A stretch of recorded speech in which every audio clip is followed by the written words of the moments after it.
ወዳጆቼ ማንም ከናንተ ጋር ባይሆን እግዚአብሔር ብቻውን ከናንተ ጋር ካለ ይበቃችኋል። የእግዚአብሔር አብሮነት የእግዚአብሔር ከናንተ ጋር መሆን ለጥያቄያችሁ መልስ ለጠላቶቻችሁ መከታ ለብዙ ጉዳዮቻችሁ በረከትና ረፍት ይሆንላችኋል። ልክ ነገሮች የማትወጣቸው መስሎ ሲታይ አስታውስ ትናንት እግዚአብሔር ባንተ ያደረገውን ነገር ወደ ትላንትናችሁ ለመልሳችሁ። ሄሎ ብዙዎቻችሁ እግዚአብሔር በእናንተ በኩል የወደቁትን አንስቷል፣ ያዘኑትን አጽናንቷል፣ የተሰበሩትን ጠግኗል፣ የብዙዎችን ታሪክ ቀይሯል። በእናንተ ዛሬ ያላችሁበትን ሁኔታ እንዳታስቡ። የምትበረቱት ምን ሲሆን መሰላችሁ? ትላንት እግዚአብሔር በእናንተ ለስንት ሰዎች እንደደረሰ እንዳትረሱ። እግዚአብሔር የዘላለም አምላክ የምድር ዳርቻ ፈጣሪ ነው። አይደክምም፣ አይታክትም፣ ማስተዋሉ በማንም አይመረመርም። ለደካማው ብርታትን ኃይልን ይሰጣል። ሰው ከሰጠ ላለው ነው የሚሰጠው። እግዚአብሔር ግን ሲሰጥ ለደካማው ብርታትን ይሰጣል። ከመከራ ዘመን ይልቅ የክብር ዘመን ብዙ ነው። ከለቅሶ ዘመን ይልቅ የሳቅ ዘመን ብዙ ነው። ከማጣት ዘመን ይልቅ የማግኘት ዘመን ብዙ ነው። ከችግር ዘመን ይልቅ የበረከት ዘመን ብዙ ነው። ሁለተኛ ሳሙኤል መጽሐፍ ምዕራፍ 5 ከቁጥር 1 ጀምሮ እንደዚህ ያነባለሁ። የእስራኤል ነገዶች በሙሉ ወደ ኬብሮን ወደ ዳዊት መጥተው እንደዚህ አሉ። እነሆ እኛ የአጥንት ፍላጭ የሥጋ ቁራጭ ነን። ባለፈው ሳኦል በእኛ ላይ ነግሶ በነበረ ጊዜ እስራኤልን በጦርነት የምትመራቸው አንተ ነበርክ። እግዚአብሔርም ሕዝቤን እስራኤልን ትጠብቃለህ፣ መሪያቸውም ትሆናለህ ብሎህ ነበር።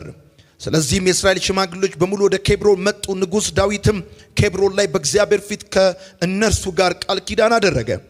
እነርሱም ዳዊትን ቀብተው በእስራኤል ላይ አነገሱት። ዳዊት በነገሰ ጊዜ ዕድሜው 30 ዓመት ነበር። 40 ዓመትም ገዛ። በኬብሮን ተቀምጦ በይሁዳ ላይ 70 ዓመት ከ6 ወር ኢየሩሳሌም ሆኖ በመላው እስራኤልና በይሁዳ ላይ 33 ዓመት ነገሰ። ንጉሡና ሰዎቹ በኢየሩሳሌም የሚኖሩትን ኢያቡሳውያንን ለመውጋት ወደዚያ ሄዱ። ኢያቡሳውያንም ዳዊት እዚህ ሊገባ አይችልም ብለው ስላሰቡ ዳዊትን ዕውሮችና አንካሶች እንኳን ይከለክሉሃልና ወደዚህች አትገባም አሉት። ይሁን እንጂ ዳዊት የጽዮንን አምባ ያዘ። ይህችም የዳዊት ከተማ የተባለችው ናት። በዚያም ዕለት ዳዊት ኢያቡሳውያንን ድል ማድረግ የሚፈልግ የዳዊት ጠላቶች ወደሚሆኑ አንካሶችና ዕውሮች ለመድረስ በውሃ መተላለፊያው ሽቅብ መውጣት አለበት አለ። እንግዲህ አንካሶችና ዕውሮች ወደ ቤተ መንግሥት አይገቡም ያሉት ለዚህ ነው። ከዚያም ዳዊት መኖሪያውን በአምባይቱ ላይ ያደረገ የዳዊትም ከተማ ብሎ ጠራት። ዳዊትም ከሚሎ አንስቶ ወደ ውስጥ ዙሪያውን ገነባት። የሰራዊት ጌታ እግዚአብሔር ከእርሱ ጋር ስለነበር ዳዊት ከዕለት ወደ ዕለት እየበረታ ሄደ። አሁን ያነበብኩላችሁ የሁለተኛ ሳሙኤል መጽሐፍ ምዕራፍ 5 እግዚአብሔር አምላክ ሳኦል ከሞተ በኋላ እንዴት ባለ መንገድ ዳዊትን ወደ ንግስና እንዳመጣው የሚናገር ክፍል ነው። እንደምታውቁት ዳዊት በሕይወት ዘመኑ 3 ጊዜ ተቀብቷል። አንድ ጊዜ በሳሙኤል እጅ፣ ሁለተኛው ጊዜ ደግሞ በሁለተኛ ሳሙኤል መጽሐፍ ምዕራፍ 2 በይሁዳ፣ እንደዚሁም ደግሞ በሁለተኛ ሳሙኤል መጽሐፍ ምዕራፍ 5 በኢየሩሳሌም ዳዊት ተቀብቷል።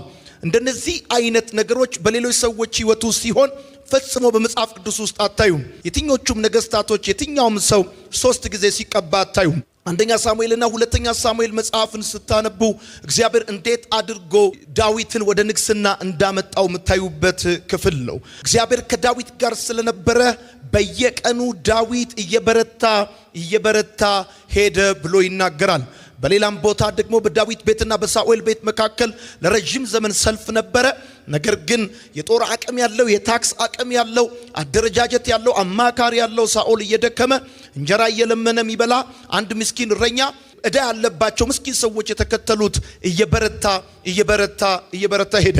እግዚአብሔር ከዳዊት ጋር ስለነበረ እየበረታ ሄደ ይለናል። በዚህ በሁለተኛ ሳሙኤል መጽሐፍ ምዕራፍ 5 ቁጥር 10 ላይ እግዚአብሔር ከዳዊት ጋር ከመሆኑ የተነሳ በዳዊት ሕይወት የሆኑትን ነገሮች ከዚህ ቀጥዬ የተወሰኑ ነጥቦች በእነዚህ 10 ቁጥሮች ውስጥ አካፍላችኋለሁ። ወዳጆቼ ማንም ከናንተ ጋር ባይሆን እግዚአብሔር ብቻውን ከናንተ ጋር ካለ ይበቃችኋል። የእግዚአብሔር አብሮነት የእግዚአብሔር ከናንተ ጋር መሆን ለጥያቄያችሁ መልስ ለጠላቶቻችሁ መከታ ለብዙ ጉዳዮቻችሁ በረከትና ረፍት ይሆንላችኋል። በደንብ አድርጋችሁ አሜን በሉ። እንደዚህ በላቸው ብሎኛል ጌታ፣ እኔ ከናንተ ጋር እሆናለሁ። የሚገርመው ነገር በሁለተኛ ሳሙኤል መጽሐፍ ምዕራፍ 5 አሁን ባነበብኩላችሁ ቁጥር 10 ላይ እግዚአብሔርም የሰራዊት ጌታ እግዚአብሔር ከዳዊት ጋር ነበረ፣ ዳዊትም በየቀኑ እየበረታ ሄደ ብሎ ይነግረናል። ይሄን ከመናገሩ በፊት የመጀመሪያ የምትመለከቱት ነገር ምንድነው? ቁጥር 1 ላይ እንደዚህ ብሎ ይናገራል።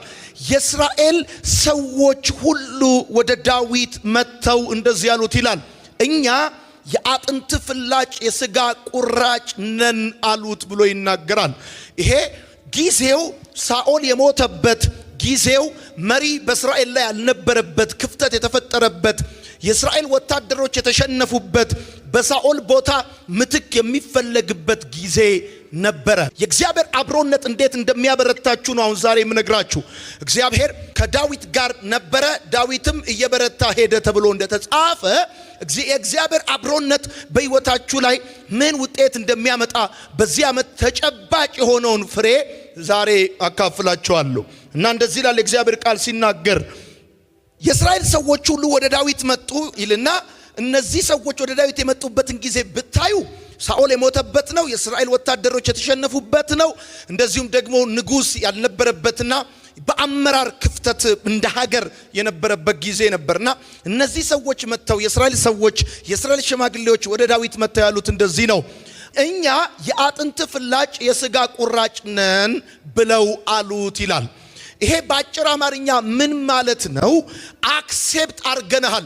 አንተ የገዛ ወገናችን ነህ፣ አንተ የኛ ነህ፣ እኛም ያንተ ነን። አክሴፕት አርገናል። የእግዚአብሔር አብሮነት ሶሻል አክሴፕታንስ እንዲኖራችሁ ያደርጋል። ተቀባይነት እንዲኖራችሁ ያደርጋል። ሪጀክሽን ውስጥ ያለፋችሁ ሰዎች የእግዚአብሔር አብሮነት ከናንተ ጋር ስለሆነ ይሄ የምትበረቱበት ዓመት ስለሆነ በጌታ በኢየሱስ ስም ተቀባይነት ማግኘት ትጀምራላችሁ። ተቀባይነት ማግኘት በጣም ኢምፖርታንት ነው። ሐሳብ ይዘ ቅባት ይዘ መልእክት ይዘ የእግዚአብሔር አጀንዳ በአንተ ላይ ሆኖ ሶሳይቲ ሪጀክት ካደረገ አደገኛ ነው። አሁን ግን የሆነው እንደዚህ ነው። እግዚአብሔር ከዳዊት ጋር ስለነበረ የእስራኤል ሽማግሌዎች የእስራኤል ሰዎች ወደ ዳዊት መጡና እንደዚህ ያሉት፣ አንተና እኛ አሉ የአጥንት ፍላጭ ነን፣ የሥጋ ቁራጭ ነን። አሁን እኛ አንተን እንደ ጠላት አይደለም የምናይ፣ አንተን የምናይ እንደ ክፉ ባልንጀራ አይደለም የምናይ፣ እንደ ገዛ ወገናችን እንደ ራሳችን አርገን ተቀብለናል። አንተ ከዚህ በኋላ በእኛና በአንተ መካከል ጠብ አይኖርም፣ ጭቅጭቅ አይኖርም፣ ውጊያ አይኖርም፣ ጦርነት አይኖርም፣ እኛ እንቀበልሃለን አሉት ይላል። ለዚህ ነው ቁጥር 10 ላይ እንደዚህ ይላል፣ እግዚአብሔርም ከዳዊት ጋር ስለነበረ ዳዊት እየበረታ ሄደ ይላል። አንዱ በጌታ በኢየሱስም የተቀባይነት መጠናችሁ ይጨምራል። ባክ ለቀቅ አድርግና አሜን በል። የሥራ ቦታ፣ የአገልግሎት ቦታ፣ ትምህርት ቤት በመውጫና በመግቢያ ሰዎች ከዚህ በኋላ አንተን መቀበል ይጀምራሉ። አንተን መቀበል ይጀምራሉ። ልክ እንደዚህ ይሆናል። መዓዛችሁ በምድሪቷ ላይ ይወጣል።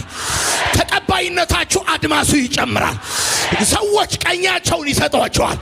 ሰዎች ቀኛቸውን ይሰጧቸዋል። የሰዎች ልብ ለእናንተ ይከፈታል።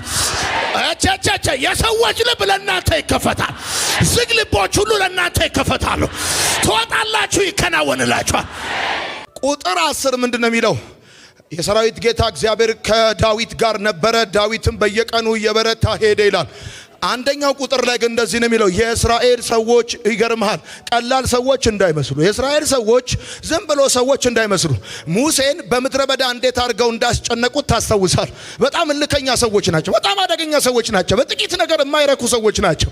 ዝም ብሎ አንድ ነገር የማያስቀምጣቸው ሰዎች ናቸው። ግን እግዚአብሔር ከዳዊት ጋር ስለነበረ ይገርምሃል፣ የእስራኤል ሰዎች ሁሉ መጡና እንደዚህ አሉት፣ አንተ አሉት የአጥንታችን ፍላጭ ነህ አሉት፣ አንተ የሥጋችን ቁራጭ ነህ አሉት። ምን ማለት ነው? ባጭር አማርኛ አንተ ከዚህ በኋላ እኛ ጫካ የነበረ ሽፍታ የነበረ ናባል እንኳን ዳዊት ምን ብሎታል? ይሄ ከጌታው የሸፈተ ሽፍታ ነበር ብሎታል። እኛ አንተን ስናይ ካሁን በኋላ ምናይ እንደ ሽፍታ አይደለም፣ ምናይ ጫካ እንደነበረ በጌታው ላይ እንደሸፈተ አይደለም፣ የምናይ እንደ ገዛ ወገናችን አድገን ነው ምናያለ።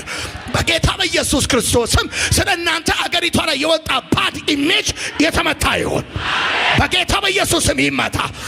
ስራ የከለከላችሁ፣ ትዳር የከለከላችሁ፣ ህይወት የከለከላችሁ መጥፎ እይታዎች ሁሉ በኢየሱስም ይመታል። ሌላ ኢሜጅ ስለናንተ ምድሪቷ ላይ ይወጣል። ሁለተኛውን ነገር ልንገራችሁ። ቁጥር 2 እንደዚህ ይለዋል፣ ሳኦል ነግሶ በነበረ ጊዜ እስራኤልን የምታስወጣውና የምታስገባው አንተ ነበርክ። እግዚአብሔርም ሕዝቤን ትጠብቃለህ መሪያቸውም ትሆናለህ ብሎ ነበር አሉት። ምን ማለት ነው? ባጭር አማርኛ ወደ ኋላ ሄደው እግዚአብሔር በዳዊት ሕይወት የሰራውን እያስታወሱት ነው። ሳኦል ክፉ መንፈስ ሲያስጨንቀው፣ እስራኤል ንጉሥ እያለው ንጉሥ እንደሌለው ሲኖር ለተጨነቁት ትፈርድ የነበርከው አንተ ነህ። ትላንት በአንተ ሕይወት እግዚአብሔር ያደረገውን አረሳ። አሁን ዳዊት እየበረታ የሄደው እነዚህ የእስራኤል ሰዎች የሚያስታውሱት ነገር አለ። አሁን ያለበትን ሁኔታ እንዳታስብ፣ እስራኤል መሸነፉን እንዳታስብ፣ ሳኦል መሞቱን እንዳታስብ። ትላንትና እግዚአብሔር ባንተ እጅ የተጨነቁ ሰዎችን አሳርፏል። ለብዙ ሰዎች ደርሷል። እስራኤልን ታስወጣና ታስገባ የነበርከው አንተ ነህ አሉት። ሄሎ ሰው አንደኛ ክርስቲያን በክርስትና ሕይወቱ መበርታት የሚጀምረው ትናንት እግዚአብሔር በሕይወቱ ያደረገውን ነገር ማስታወስ ሲችል ነው። አስታውሱ፣ የዛሬ 5 ዓመት፣ የዛሬ 10 ዓመት፣ የዛሬ 15 ዓመት፣ የዛሬ 3 ዓመት እግዚአብሔር በእናንተ አልፎ ብዙ ሰዎችን ይረዳ እንደነበረ፣ ከውድቀት ያነሳ እንደነበረ፣ ከሐዘን ያጽናና እንደነበረ፣ ልባችሁ እንዳይወድቅ እንዳደነግጡ እንዳፈሩ እግዚአብሔር አምላክ ከናንተ ጋራ ነው። እውነቴን ነው የምነግራችሁ፣ እግዚአብሔር ከናንተ ጋራ ነው። ትላንት የሰራባችሁ እግዚአብሔር ዛሬ አልጣላችሁ። ትላንት ያገዛችሁ እግዚአብሔር ዛሬ ፊቱን ከናንተ አልመለሰም። እግዚአብሔር ከዳዊት ጋር ነበረ እና ምን ሆነ? ንጉሡ ሳኦል ነው፣ የሚያስወጣና የሚያስገባው ግን ዳዊት ነው። ያስታውሱታል። ወደ ትላንትናችሁ ልመልሳችሁ። ብዙዎቻችሁ እግዚአብሔር በእናንተ በኩል የወደቁትን አንስቷል፣ ያዘኑትን አጽናንቷል፣ የተሰበሩትን ጠግኗል፣ የብዙዎችን ታሪክ ቀይሯል። በእናንተ ዛሬ ያላችሁበትን ሁኔታ እንዳታስቡ። የምትበረቱት ምን ሲሆን መሰላችሁ? ትላንት እግዚአብሔር በእናንተ ለስንት ሰዎች እንደደረሰ እንዳትረሱ። ትላንት እግዚአብሔር በእናንተ በኩል ለስንት ሰዎች በረከት እንዳደረገ እንዳትረሱ። አስታውሱ። ሰይጣን እንደሚዋሽባችሁ አይደላችሁም። ሰው እንደሚላችሁ አይደላችሁም። የእግዚአብሔር ክንድ በእናንተ ተገልጦ ከራሳችሁ አልፋችሁ ለብዙ ሰዎች ማረፊያ ምክንያት ነበራችሁ። ትላንት ከእናንተ ጋር የነበረ እግዚአብሔር ዛሬና ነገ ከእናንተ ጋር ይሆናል። ልክ ሲከብድህ፣ ልክ ሲጫጫንህ፣ ልክ የተስፋ መቁረጥ ስሜት መጥቶ ሊወር ሲል፣ ልክ ብቸኝነት እየተሰማ ሲመጣ፣ ልክ ነገሮች የማትወጣቸው መስሎ ሲታይ አስታውስ። ትላንት እግዚአብሔር በአንተ ያደረገውን ነገር እንዳትረሳ። አንተ እኮ አንደበትን ስትከፍት የአፍን ቃል የጢምን ዝናብ እንደሚሹ ይሹ ነበር እንዳለ ኢዮብ ለስንት ሰዎች መጽናናት ምክንያት እንደነበርክ። አንተ ዲፕሬሽን ውስጥ ምትኖር ሰው አይደለም። አንተ ጥግ ላይ ሆነ ተስፋ ቆርጠ ምትኖር ሰው አይደለም። አንተ ለብዙ ሰዎች አባት ነህ፣ ለብዙ ሰዎች መውጫ ነህ፣ መንገድ ነህ። እግዚአብሔር እንደዚህ በላቸው ይለኛል፣ የትላንቱን አልረሳሁትም፣ የዛሬና የነገን አስቀጥላቸዋል። እንትናውን ስታስታውሱት ልባችሁ ሊፍታፕ ያደርጋል፣ ትበረታላችሁ። ስታስታውሱት ያን ዘመን፣ ያንን ጠዋት፣ ያንን የብቸኝነት ጊዜ እንደዚህ ነግራችኋለሁ። ይሄ መጽሐፍ ሕያው መጽሐፍ ነው። እግዚአብሔር ከዳዊት ጋር ነበረ፣ እየበረታ ሄደ ተብሎ እንደተጻፈ ሰው እድሜው ሲጨምር ባዮሎጂካሊ አቅሙ እየቀነሰ ነው የሚሄደው። ሰው ግን እግዚአብሔር ከሱ ጋር ሲሆን እድሜው ሲጨምር አቅሙ እየጨመረ ይሄዳል። ኃይል እንደ እድሜ እንደዚህ ይሆናል። በኢየሱስም ቀኑ ሲጨምር አቅም ይጨምራል፣ ወሩ ሲጨምር ጉልበት ይጨምራል። ይገርማችኋል። ሶስተኛ እዛው ቁጥር ላይ እንደዚህ ይሉታል፣ ሕዝቤን ትጠብቃለህ መሪያቸውም ትሆናለህ ብሎ እግዚአብሔር ብሎክ ነበር። አለቃቸው ትሆናለህ ብሎክ ነበረ።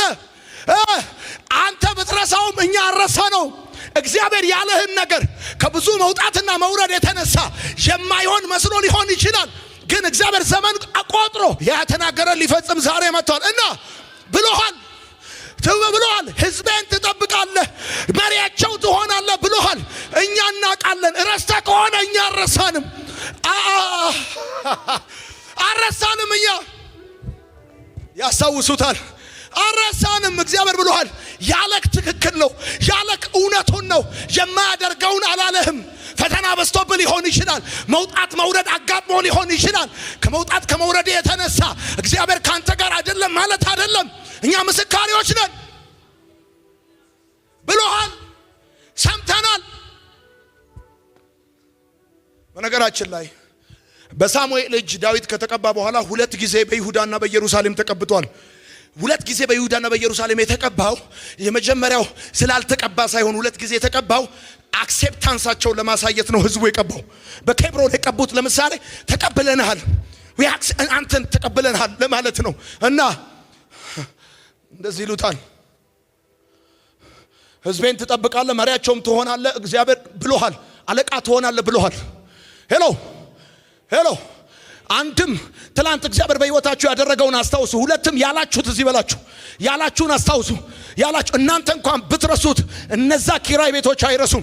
ትላንትናዎቻችሁ አይረሱም። ሰማይና ምድር አይረሱም። ፍጥረት ምስካሪ ነው። ጓደኞቻችሁ አይረሱም። በሰው ፊት በምስካሪ ፊት እግዚአብሔር ብዙ ነገር ብሏቸዋል። እሰራባቸዋለሁ፣ አልተዋችሁም፣ አልጥላችሁም፣ ከፊታችሁ ወጣለሁ፣ ታላቅ ፍጻሜን አይቼላችኋለሁ። እኔ ዛሬ መልእክት አለኝ። እንዳላችሁ እንደዛ ይሆናል። እንደተናገራችሁ እንደዛ ይሆናል። ያኔ ትንሽ እያላችሁ የነገራችሁ ያ የእግዚአብሔር ሐሳብ ዘንድሮ ተፈጽሞ ታዩታላችሁ። ዘንድሮ ሆኖ ታዩታላችሁ። የሚሰማኝ ሰው ካለ አሜን ይበለኝ። ያዕቆብ ለምን እንዲህ ትላለህ? እስራኤል ስለምን እንዲህ ትናገራለህ? አታውቅም? እግዚአብሔር የዘላለም አምላክ የምድር ዳርቻ ፈጣሪ ነው። አይደክምም፣ አይታክትም። ማስተዋሉ በማንም አይመረመርም። ለደካማው ብርታትን ኃይልን ይሰጣል። ሰው ከሰጠ ላለው ነው የሚሰጠው። እግዚአብሔር ግን ሲሰጥ ለደካማው ብርታትን ይሰጣል። ዛሬ የደከማችሁ አገልጋዮች፣ የደከማችሁ ሰራተኞች፣ የደከማችሁ ወንድሞቼና እህቶቼ እግዚአብሔር አቅምን ይጨምርላችሁ። እግዚአብሔር ጉልበትን ይጨምርላችሁ። እንዴት እንዳገዘው እንዴት እግዚአብሔር አብሮት እንደነበረ ሪመምበር አስታውስ። የሆነ ዱካክ ሲከብ ማድረግ ያለብህ እንደዚህ ነው። ትላንት እግዚአብሔር እንዴት ባንተ አልፎ ስንት ሰዎችን ለህይወታቸው መልስ እንዳደረገ እንዳትረሳ። ከዛ ሲቀጥል ደግሞ ያለህን እንዳትረሳ፣ የነገረህን እንዳትረሳ። አለቃ ትሆናለህ ብሎሃል፣ መሪ ትሆናለህ ብሎሃል። ቀጥሎ ባለው ቁጥር ምን እንደሚሉት ታውቃላችሁ? ሶስተኛው ቁጥር ላይ እንደዚህ ይሉታል፣ የእስራኤል ሰዎች ሁሉ ወደ ዳዊት ወደ ኬብሮን መጡ ይላል። ከዛስ ከዳዊትም ጋር በእግዚአብሔር ፊት ቃል ኪዳን አደረጉ ይላል። በአጭር አማርኛ እግዚአብሔር ካንተ ጋር ሲሆን አንተ አይደለም ወደ ነገሮች የምትሄደው፣ ነገሮች ናቸው ወደ አንተ የሚመጡት። እንደዚህ ነው የሚለው መጽሐፉ። የእስራኤል ሰዎች ሁሉ ወደ ዳዊት ወደ ኬብሮን መጡ ይልና ከዳዊት ጋር ቃል ኪዳን አደረጉ። ምንድነው ቃል ኪዳን ያደረጉት? እሱ ንጉሳቸው፣ እነሱ ህዝብ ሊሆኑ፣ እሱ መሪያቸው፣ እነሱ ተመሪ ሊሆኑ ቃል ኪዳን አደረጉ። ካሁን በኋላ አንተ ንጉስ ትሆናለህ፣ እኛ ህዝብ እንሆናለን። አንተ መሪ ትሆናለህ፣ እኛ ተመሪ እንሆናለን። ሰሚት እናደርጋለን። እግዚአብሔር ካንተ ጋር ከሆነ አንተ አይደለም ወደ ነገሮች የምትሄደው፣ ነገሮች ናቸው ወደ አንተ ይመጡት። ዳዊት ቀቡኝ አላለም። ዳዊት አንግሶኝ አላለም። እናንግስ ነው ያሉት፣ እንቀባ ነው ያሉት። አርጉልኝ አትልም፣ ስጡኝ አትልም፣ እንስጥ ነው የምትባለው። ቀቡኝ አይደለም ያለው፣ አንግሶኝ አላለም። እናንግስ፣ ቃል ኪዳን እናድርግ ካንተ ጋር። እግዚአብሔር ካንተ ጋር ነው። የዛሬው የመልእክቱ እምብርት ጋር ደርሻለሁ። አሁን መጽሐፉ እንደዚህ ይላል። ቀጥሎ ዳዊትም በነገሰ ጊዜ የ30 ዓመት ልጅ ነበር ይላል። ኔሽን አክሴፕት ያደረገው የ30 ዓመት ጎረምሳ። አሁን አክሴፕታንስ በየስለ ጺሙን አይተው አይደለም አክሴፕት ያደረጉት። ቅባት አለበት ነው፣ መገኘት አለበት ነው። የእግዚአብሔር ህልውና አለው አብሮት። አሜን በል በደንብ አድርግ። እድሜ ጠገብ መሆኑን አይተው አይደለም አክሴፕት ያደረጉት። ህዝብ ወጥቶ እንገዛለን፣ መሪያችን ትሆናለህ፣ ካንተኛ ተከታዮች እንሆናለን ሲሉት የእግዚአብሔር አብሮት ስለነበር። አሁን ምን መሰላችሁ ዋናው ጉዳይ? ዳዊት ሲነግስ የ30 ዓመት ወጣት ልጅ ነበር ነው የሚለው። እንደውም ቃሉ የ30 ዓመት ልጅ ነበር ይለዋል። ኦኬ፣ የሚገርማችሁ ነገር ልንገራችሁ። ይሄው መልእክቴ ይሄ ነው። ዳዊት ካለፈበት የመከራ ዘመን ይልቅ ያለፈበት የክብር ዘመን ረጅም ነው። የነገሰው 40 ዓመት ነው። በመከራ ውስጥ ያለፈው 30 ዓመት ነው። የክብር ዘመንህ ረጅም ነው። አሜን በል። ይሄ ላንተ ያለኝ መልእክት ነው። አሜን በል። የክብር ዘመንህ ረጅም ነው። ከመከራ ዘመን ይልቅ የክብር ዘመን ብዙ ነው። ከለቅሶ ዘመን ይልቅ የሳቅ ዘመን ብዙ ነው። ከማጣት ዘመን ይልቅ የማግኘት ዘመን ብዙ ነው። ከችግር ዘመን ይልቅ የበረከት ዘመን ብዙ ነው። ዳዊት የአባቱን በግ ጠብቆ ሳኦል አሳዶት ጫካ ለጫካ ሄዶ በአጠቃላይ እድሜው ሲሰላ 30 ዓመት። በ30 ዓመት ጊዜ ውስጥ ብዙውን የህይወቱ መከራ ጨረሰ። ከዛስ ከነገሰ በኋላ 40 ዓመት ነው የመራው። ይኸውልህ በቃ ዝም ብለህ እግዚአብሔር ካንተ ጋር ሲሆን የክብር ዘመንህ ብዙ ነው። አሁን ከለቅሶ ዘመን ይልቅ እግዚአብሔር ካንተ ጋር ሲሆን የሳቅ ዘመን ብዙ ነው የሚሆን። አሁን በጣም የተቸገራችሁ ሰዎች እመኑኝ፣ እግዚአብሔር ምስክሬ ነው። የበረከት ዘመናችሁ ብዙ ነው። የበረከት ዘመናችሁ ረጅም ነው። በጣም በሐዘን ውስጥ ያላችሁ ሰዎች እመኑኝ፣ እግዚአብሔር ከናንተ ጋር ስለሆነ የደስታ ዘመናችሁ ረጅም ነው። እንቅልፍ ካጣበት ዘመን ይልቅ የሰላሙ ዘመን ረጅም ነው። ወይኔ ይሄንን ችግር አይቶ የሚያቅሰው ነው በደም የሚገባው።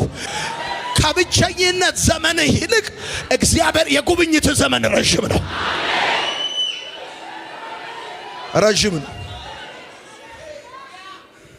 ቁጥር 6 ላይ እንደዚህ ይላል፣ ዳዊት በኢየሩሳሌም የሚኖሩ ኢያቡሳውያንን ሊወጋቸው ፈለገ እና እነዚህ ኢያቡሳውያን በኢየሩሳሌም ይኖሩ ነበረ። አሁን ሊወጋቸው እንደፈለገ ኢያቡሳውያን ገባቸው፣ አወቁ እና እንደዚህ ያሉ። ያው ከሳኦል መሞት ጋር ተያይዞ የእስራኤል ወታደርም ተበታትኗል፣ ተሸንፏል ምናምንና ንቀውታል ዳዊትን። በጣም ነው ናቁት። በጣም ከመናቃቸው የተነሳ ኢያቡሳውያን ስለ ዳዊት ሲያወሩ እንደዚህ ያሉ፣ እዚህ ከተማ ሊገባ የሚችለው ከዕውርና ካንካሳ ጋር ከተዋጋ ብቻ ነው። ዕውርና አንካሳን ካላስወጣ አይገባም። ከተዋጋ የመጨረሻ ንቀውት የመጨረሻ ተራርገውታል ዳዊትን። ተራርገውታል ዳዊትን፣ ንቀውታል ማለት በቃ ዳዊት እዚህ ከተማ ሊገባ የሚችለው እግራችን ሲቆረጥ አይናችን ጠፍቶ አንካሳርና ዕውር ሆነን ካልተዋጋም በስተቀር አይችልም። መጽሐፉ ሲናገር እንደዚህ ይላል፣ ነገር ግን አለ ዳዊት አምባይቱ ጽዮንን ያዛታል። አይችልም እያሉት አይገባም እያሉት ያዛት። ዛሬ እነግርሃለሁ እግዚአብሔር ካንተ ጋር ነው። አትቆምም እያሉት ትቆማል። አይችልም እያሉት ትችላል። አይደርስም እያሉት ትደርሳል። አይገባም እያሉት ትገባል። አይገባም እያሉ ወደ ክብር ትገባል፣ ወደ በረከት ትገባል። ያዛት አለ መጽሐፍ። አይገባም እኮ እያሉ ነበር። አይገባም ያዛት ዳዊት ያዛት። ነገር ግን አምባይቱን ጽዮንን ያዛት። በጣም እየናቁ በጣም እንደተራ እየቆጠሩ አይገባም አይችልም አይሆንለትም እያሉ እግዚአብሔር ካንተ ጋር ስለሆነ ብቻ ማንም ስለሆነ አይደለም። ስማ እግዚአብሔር ካንተ ጋር ሲሆን የማይታለፍ ነገር ማለፍ ትችላለህ። የማይገባበት ትገባለህ። የማይደረስበት ትደርሳለህ። ወዳጄ ጠላት ካንተ ጋር ያለውን አቅም አያውቅም። ጠላት ካንተ ጋር ያለውን አቅም አያውቅም። ዝም ብሎ ቁመትህን ነው የሚያየው፣ እድሜህን ነው የሚያየው፣ ትምህርትህን ነው የሚያየው። አንድ ግን የዘላለም እጅ አለ፣ ኤልሻዳይ እጅ አለ፣ የማይደክም እጅ አለ፣ የማይዝል እጅ አለ። የእግዚአብሔር እጅ በጠላቶቻችሁ ላይ ይዘረጋል። ጠላት ካንተ ጋር ያለውን አቅም አያውቅም። የናቀ ለዛ ነው። የትም አይደርስም ያለ ለዛ ነው። አይችልም ያለ ለዛ ነው።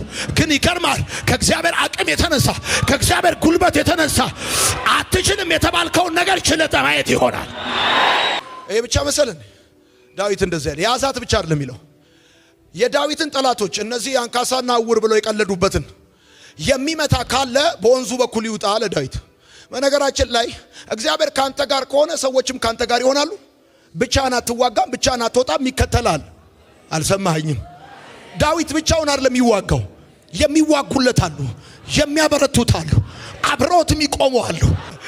የሆኑ ሰዎች ዳዊትን ተከትለው ወጡ፣ አብረውት ወጡ፣ አብረውት ሊዋጉ ወጡ። እግዚአብሔር አዘመተለት። እግዚአብሔር የሚከተል አብሮ የሚሆን አብሮ የሚዋጋ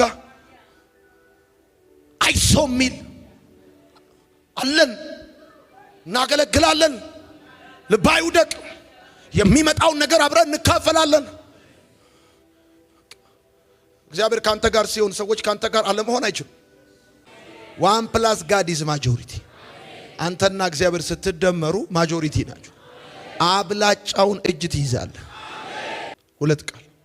አንደኛ ትላንት እግዚአብሔር በሕይወታችሁ ያደረገው ትዝ ይበላችሁ። ትላንት እግዚአብሔር በእናንተ ሕይወት የሰራው ትዝ ይበላችሁ። ያከናወነው ትዝ ይበላችሁ። ትላንት እግዚአብሔር እንዴት እንደረዳችሁ ትዝ ይበላችሁ። ትላንት እግዚአብሔር እንዴት እንዳገዛችሁ፣ እንዴት ካፈር ከትቢያ እንዳነሳችሁ፣ እንዴት የማይሆን ነገር የማይቻል ነገር የተበታተነ ነገር ገጣጥሞ እግዚአብሔር እንዴት እንዳሻገራችሁ አስታውስ። መበርታት ከፈለክ ማስታወስ ያለብህ እግዚአብሔር ባንተ ህይወት ያደረገውንና እግዚአብሔር ላንተ የተናገረውን ነገር። ምን ብሎሃል እግዚአብሔር? ምን ነበር ያወራህ እግዚአብሔር ትላንት በልጅነትህ ትላንት? ከዛ በኋላ ከመውጣት ከመውረድ የተነሳ ያ ያለክ ነገር የማይሆን ሊመስል ይችላል። ግን ዘመን ቆጥሮ ጊዜ ቆጥሮ የተናገረው ሊፈጽም ሙሽሪት ወደ ሙሽራ እንደምትመጣ ይሄ ህዝብ ዳዊት አይደለም አድርጉኝ ያለው፣ ንጉስ አድርጉኝ አላለም፣ ቀቡኝ አለ፣ አንግሱኝ አላለም፣ ከኔ ጋር ሁኑ አላለም፣ ተከተሉኝ አላለም። እግዚአብሔር ሰዓት ሞላ። እግዚአብሔር እጅ ላይ ያለው ሰዓት ሞላ። ጊዜው መጣ። ስጀምር አንድ ቃል ነግሬያችሁ ነበር። እሱን ተናግሬ ጨርሳለሁ። በብዙ ሰዎች ህይወት ታይቶ አይታወቅም። 3 ጊዜ ነገስታቶች 3 ጊዜ ተቀብተው አያውቁ። የክብር ዘመናችሁ፣ የሳቅ ዘመናችሁ። አሁን ከአንዳንዶቻችሁ ጋር እጅቼ ሁሉ ነው የምንገናኘው። የሳቅ ዛሬያችን በትዝታ እያስታወስን እግዚአብሔር ምስክሬ ለቀቅ ያረጋል እግዚአብሔር። አንዳንድ ሰዎች አይታቸዋል። አሁን በቃ ቸኩላለሁ ቀስ በል የሚሉ አሉ። ቀስ በል ሲያወሩ ሁሉ ቀስ ብለው ምን ነው ስትላቸው በቃ እግዚአብሔር የረፍት ዘመናቸውን አረዘሙ።